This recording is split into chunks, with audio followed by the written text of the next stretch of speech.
আসসালামু আলাইকুম রহমতুল্লাহি ওয়া বারাকাতুহু। সম্মানীয় দর্শক ও শ্রোতা মণ্ডলী, আমার বাল্যবন্ধু হাবিবুর রহমান দীর্ঘ কয়েক বছর মদিনা মোনাওয়ারাতে আছেন। তার নিজস্ব প্রাইভেট কারে করে মদিনার বিভিন্ন দর্শনীয় জায়গা আমাকে দেখাচ্ছে। ইতিমধ্যে আমরা মদিনার সবচেয়ে শ্রেষ্ঠ বিদ্যাপীঠ ইসলামিক বিশ্ববিদ্যালয়ে ভ্রমণ করলাম। মদিনা বিশ্ববিদ্যালয়ের গেট এবং বড় ক্যাম্পাস সত্যি দেখতে অত্যন্ত নয়ন অভিরম, ইতিহাসের একটি স্মরণীয় জায়গা।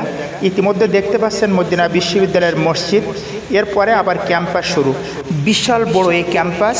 এই প্রাইভেট কারে এই ক্যাম্পাসটা ঘুরে ঘুরে দেখতে আমাদের বেশ কিছু সময় লেগে গেছে।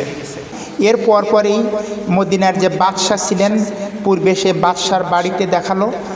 সে বাড়িটি বিশাল এক পাহাড়ের উপরে অবস্থিত। আপনারা এখন দূরে যে পাহাড়টি দেখতে পাচ্ছেন, এই পাহাড়ের উপরেই সেই বাদশার বাড়ি অবস্থিত। এই পাহাড়ের উপরে ওঠার জন্য সুন্দরভাবে সিঁড়ি তৈরি করা আছে এবং গাড়ি ওঠার জন্য সুন্দর আলাদা করে পথ তৈরি করা আছে। এখন যে মসজিদটি দেখতে পাচ্ছেন, এই মসজিদের নাম হলো জুমা মসজিদ। এটিও মদিনায় অবস্থিত। আপনারা এখন যে মসজিদটি দেখতে পাচ্ছেন, এই মসজিদটির নাম হলো মসজিদে কুবা। এটাই মদিনার প্রথম মসজিদ। সুবহানাল্লাহ। মদিনার রাস্তার পাশে তাল গাছের মতো কিছু গাছ দেখা যাচ্ছে, দেখতে খুবই ভালো লাগছে। এরপরে দেখুন রাস্তার পাশ দিয়ে বড় বড় খেজুর গাছ, কি সুন্দর দেখাচ্ছে গাছগুলো। সুবহানাল্লাহ। এখন দেখুন মসজিদে নববী।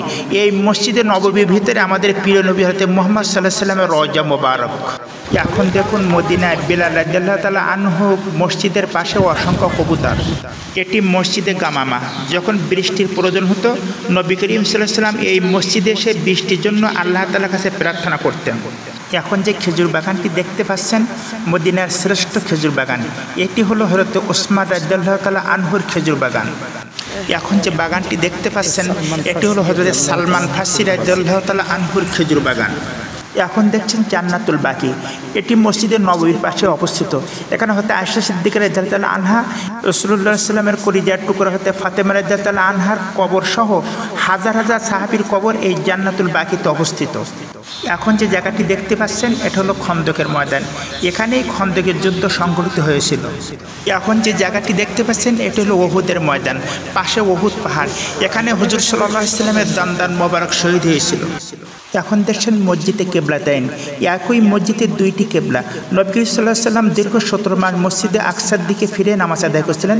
নবী সাল্লাল্লাহু আলাইহি ওয়াসাল্লামের ইচ্ছা ছিল, যদি বাইতুল মুকাদ্দাস না হয়ে কাবার দিকে ফিরে নামাজ পড়তে পারতাম কত না ভালো হতো।